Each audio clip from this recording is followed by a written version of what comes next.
Okay, so meditation is simpler than you think.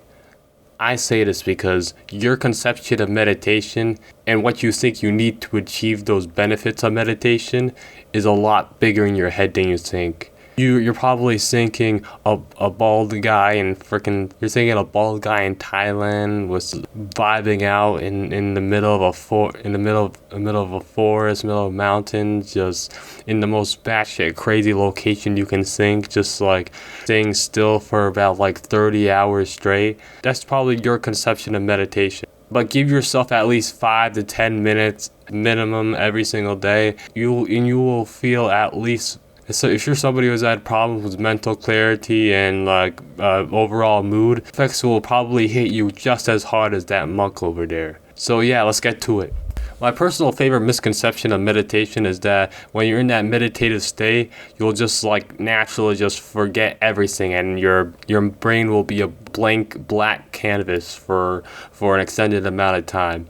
No, that's not how it works. Even when your mind is full of filth or you're at peace with the environment around you, there's still gonna be thoughts that are gonna pass through around your head, just like any other normal day when you're at work or school. And when you're trying to meditate, those thoughts will still pass.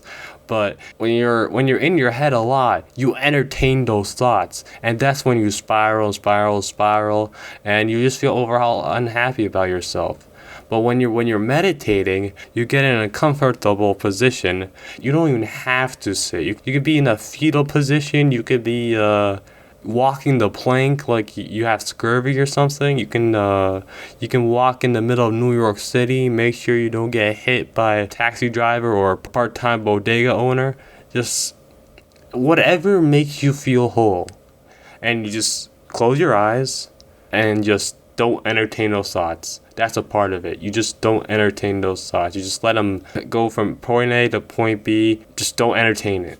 It's honestly like seeing a bunch of cars pass on a freeway. You don't obviously hyper focus on a single car, you know what I mean? You don't see a freaking BMW driver on your street and then just like run straight at it hoping you just collide with that car. Obviously, it's a lot less extreme of a situation than that example. You won't get your spine rearranged by an E90 driver, but still, I feel like that's pretty accurate. I want to talk about how I got into meditation. It was about last year, my last semester of my senior year.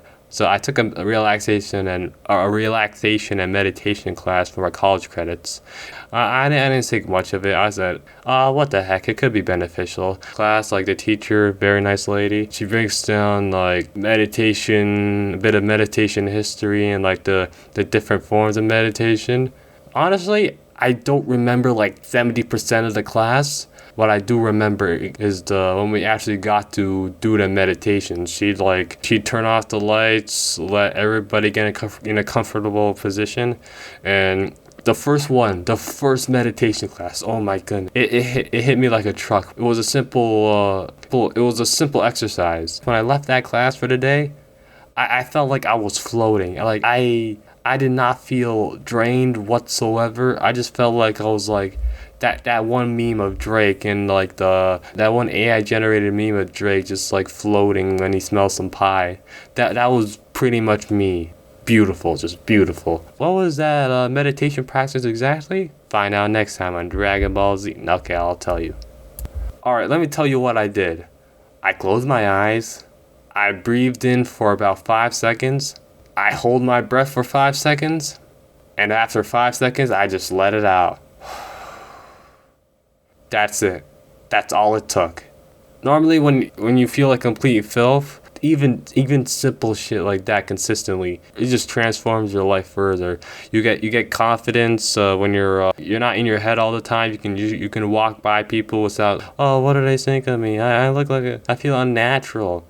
Well, you feel unnatural already if you're thinking about other people who don't care about you. But when you have more confidence, you can approach people better. You don't have that brain fog.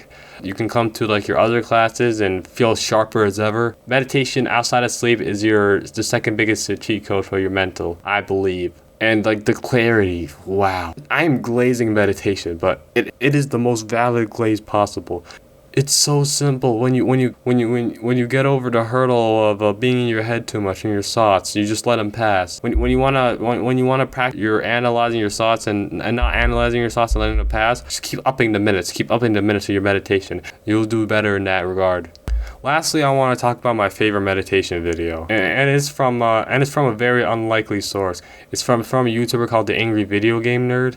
I watched his videos like years ago. Like he was like one of the OGs of gaming YouTube, popularized like reviews in general. He had this very colorful personality, to say the least. Reviewing very bad games, ruined my vocabulary to be exact, because I started swearing like a sailor after when I found his videos as a kid. Yeah. So what I noticed, like when I was on my meditation journey, is that he made a meditation audio tape years ago, and like, this is very unique. I want to check it out. If you're very aggressive, if you have like aggressive thoughts, and if you thrive off like blowing off steam with anger, I recommend this meditation video of AVGN. Like he has a part where he's like, first part he says, "Tell your thoughts to fuck off." That's awesome, man. So yeah, I'll link that in the description. So yeah, that's the video. See ya.